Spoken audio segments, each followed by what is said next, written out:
Salut à tous, ici Frédéric Morel. Bienvenue sur ma chaîne dédiée à la science et aux découvertes scientifiques.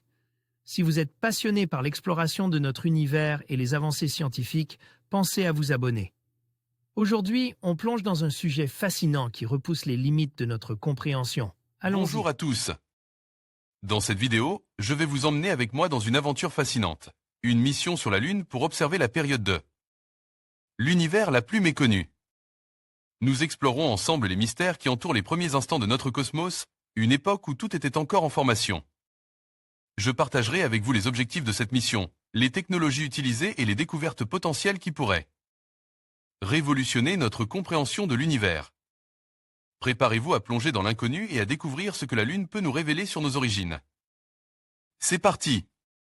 L'astronomie moderne s'apprêtait-elle à franchir une étape significative en ouvrant une fenêtre sur la période de l'univers la plus énigmatique, celle des aiguilles sombres? Oui, veulent croire la NASA et les scientifiques de la mission Luzenite. Cette mission de démonstration de technologie pour un radiotélescope lunaire comporte un volet scientifique pour tester deux paires d'antennes conçues pour capter les fréquences supposées avoir été émises durant cette période des aiguilles sombres. Comme nous l'explique Jean Schneider, chercheur à l'Observatoire de Paris, pour avancer dans les grandes questions de l'astronomie. Comme la vie sur certaines exoplanètes ou la matière sombre, il faudra à terme une grande résolution angulaire, un miroir de grande surface et l'accès à tout le spectre optique. Si les futurs observatoires géants en cours de construction sur Terre permettront de nombreuses avancées scientifiques. La Lune, avec ses conditions uniques, est également un lieu idéal où installer un observatoire car il sera possible de réaliser des observations infaisables depuis la Terre. L'absence des atmosphères autour de la Lune permet d'accéder à toute la bande spectrale et sa faible gravite facilitera l'installation de très grands instruments et jouera sur leur longévité par la possibilité de les réparer et les améliorer. Sur place, tient à préciser Jean Schneider. Si, dans le cadre de l'appel à idées Voyage 2050 de l'ESA, Jean Schneider milite pour l'installation d'un télescope géant sur la face cachée de la Lune, fonctionnant dans le visible et l'infrarouge, la NASA a fait le choix d'orienter ses efforts dans le développement de technologies utiles à l'installation d'un radiotélescope. Une mission et un projet précurseur. Avant d'envisager l'installation d'un observatoire sur la Lune, plusieurs missions précurseuses seront essentielles pour valider plusieurs technologies qui seront nécessaires à son fonctionnement. Sans surprise, les Américains sont les plus avancés dans ce domaine et parmi les projets à l'étude, on citera la mission Luzenite. Financée par la NASA et le département de l'énergie, cette mission inédite sur la Lune a pour but de tester plusieurs technologies qui pourraient servir à un radiotélescope lunaire. Concrètement, elle testera deux paires d'antennes radio et des batteries pour voir si elles peuvent fonctionner efficacement dans les conditions glaciales de la nuit lunaire où la température peut atteindre les -170°C.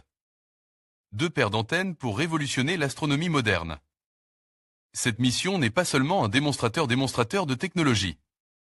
Elle a aussi un très grand intérêt scientifique car ces paires d'antennes, longues de 6 mètres une fois déployées, devraient permettre de détecter les ondes radio des aiguilles sombres.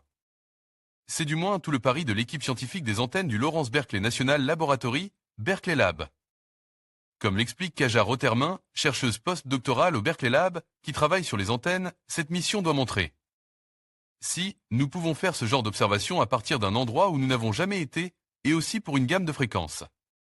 Fréquences que nous n'avons jamais été en mesure d'observer. Tout l'enjeu de cette expérience est de voir si Luzenite pourra capter des fréquences comprises entre 0,5 et 50 MHz, qui sont celles dans lesquelles on s'attend à ce que rayonne cette période. Nous pouvons faire ce genre d'observation à partir d'un endroit où nous n'avons jamais été et aussi pour une gamme de fréquences que nous n'avons jamais été en mesure d'observer et sur Terre, l'atmosphère et les interférences radio terrestres rendent impossible la réception de ces fréquences, ce qui n'est évidemment pas le cas sur la face cachée de la Lune, qui bloque les ondes radio émises depuis la Terre, d'où le choix de ce lieu particulier. Cela dit, l'équipe scientifique du projet, consciente que Luzenite est avant tout une mission technologique, souligne qu'un télescope plus grand et plus sensible que les antennes de Luzenite pourrait être nécessaire pour détecter des informations. Des aiguilles sombres. Formation de l'univers, aiguilles sombres, premières étoiles et galaxies, reionisation, les principales périodes de l'univers résumées en un schéma. NASA, WMA Science Team voir les 400 millions d'années dans l'histoire de l'univers que nous n'avons jamais vues. Les Aegis sombres sont une période de l'histoire de l'univers commençant il y a près de 13,4 milliards d'années seulement. Très peu de temps après que le Big Bang, environ 300 000 années, débutait après la diffusion du rayonnement cosmique. Lorsqu'il apparaît chaud et opaque. Il se termine avec l'émergence des premiers objets lumineux quand se forment les premières étoiles et galaxies. On sait peu de choses sur cette période. Tout ce qui se passe avant est masqué à jamais par ce murmure complètement opaque. Cette mission sera lancée en 2025 à bord de l'atterrisseur commercial Blue Ghost de Firefly Aerospace. On s'attend à ce qu'elle fonctionne pendant au moins 18 mois, ce qui permettra de vérifier le bon fonctionnement des batteries LOR. Des nuits lunaires qui, rappelons-le, durent environ 2 semaines. Pour relayer ces données et communiquer avec la Terre, l'Usenite devra utiliser un satellite relais. En conclusion, cette mission sur la Lune représente une étape cruciale dans notre quête de compréhension de l'univers.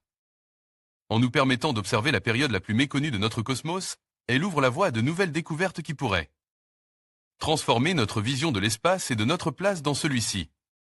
En explorant ces mystères, nous ne faisons pas seulement avancer la science, mais nous nourrissons également notre curiosité innée et notre désir d'explorer l'inconnu. Restez connectés pour suivre les avancées de cette mission passionnante et découvrir ensemble les secrets que la Lune a à nous révéler.